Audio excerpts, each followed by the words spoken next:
misaotra président ary misaotra koa ny solotenan'ny gouvernemanta zay tonga manatrika etona ary ireo solombavambahoaka namana zay tonga manatrika an'izao fivoriana zao.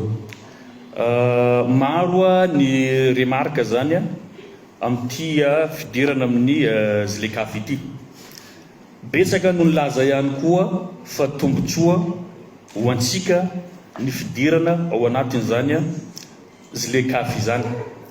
Nefa raha ny zava-misy hitatsika azotsika tsy ampahitanana tamin'ireo vondrona maro zay efa nidirantsika hatreto mbola tsy mitondra vokatsoa ho an'ny firenena. Raha ohatra ka atao tsangatanana izy ity, za mahita ny tsy maintsy ho lany fa ny ambadiky ny tirapitso za fa mahay fa ho nofinofy ihany.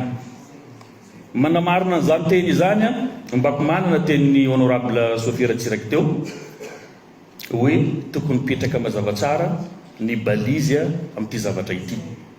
Ohatra amintsika miresaka izao ny fifandraisana ara-barotra amin'ny firenena komoriana zay presque 95% ny fivoahan'ny vokatra malagasy mandeha amin'ny firenena io dia mandalo am-porony Mahajanga. Amintsika miresaka izao mijanona tanteraka ny fifandraisana amin'ny firenena io, fifandraisana ara-barotra miresaka. Mazava tsara fa tsy avy aminay avy ao amin'ny faritra Boeny Mahajanga no nandray an'io fanapakevitra io hoe ajanona ny fifandraisana ara-barotra amin'ny Komoro. Tombotsoaniza zay tsika zao miresaka ny zilekafy ary tafita amin'izay ny fifandraisana amin'ny Komoro. Nefa ny mpandraharaha malagasy no fantantoka amin'izao. So zavatra zay lazaiko teo zay. Ny firenena komoriana dia mitavandrantsika Madagasikara. Rehefa mitavandrantsika ireo misy tombotsoantsy koa miaraka amin'izay dia ny mpandraharahantsika zany mahazo aina amin'ny exportation rehetrarehetra zay azontsika atao amin'ny firenena io, nefa dia mijanona tanteraka izy amin'izao. Dia nefa tsika eto miresaka hoe fidirana amin'io tombotsoa, regleontsika eky aloha ny fifandraisantsika ato anatiny, ny fomba fanapahantsika hevitra ato anatiny mba hahafahantsika mifampiaro aloha ny ato anatiny rehefa aveo mijery ny ivelan'i Madagasikara.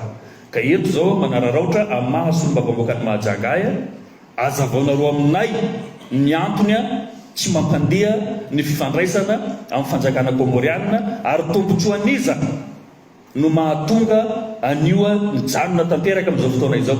Moa ve tena marina io valana retina io tokoa no mahatonga an'izay tsy fifandraisana zay sa lonilony indrindrandrindra moa fa betsaka ihany koa ny resaka mandeha makasika ny hoe resaka volamena tsy tafody aty zay no tena sakana ve? Raha izay marina ve dia tombotsoaniza zay dia zay ve no anakanana amoanana amonona ny mpandraharaha malagasy rehetrarehetra zay misehatra amin'ny fanondranana mandia any Komoro. Tsy resahintsika zany ny fantampoka ny fanjakana malagasy amin'ny fidiram-bola ho azontsika zany amin'ny fifandraisana amin'ny fanjakana komoriana. Ka zay no mahatonga azy manana ahiahy eto.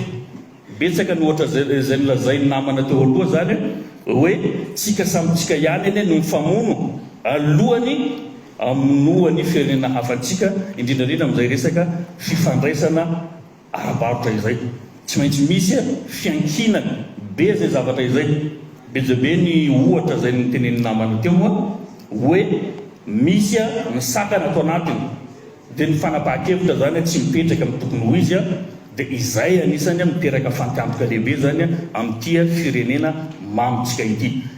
Ny ohatra zay nolazain'ny président citeny teo hoe ny resaka fifandraisana ara-touristika. Ny vôly zay tokony vitantsika mamahazy vôly direct dia tsy maintsy alefa aty Antananarivo aty vao miverina amin'ny faritra zay destination zay tokony maro mampiasa, maro mpandeha dia miteraka fantianjoka izay zavatra izay ka fitiny koa ny teny zay olona zay koa eto hoe apetrako ty fanontaniana teo mba angatako valiny hoe inona ny antony sakany mahatonga ny fifandraisantsika amin'ny fanjakana komoriana zay mijanona tanteraka amin'izao fotoana izao miteraka fantianjoka ho an'ny prétendant-drazana soratra. Amalina fandraisan-tenenana antsika dia omentsika ny solombavam-bahoaka vao fito tao amin'ny tafany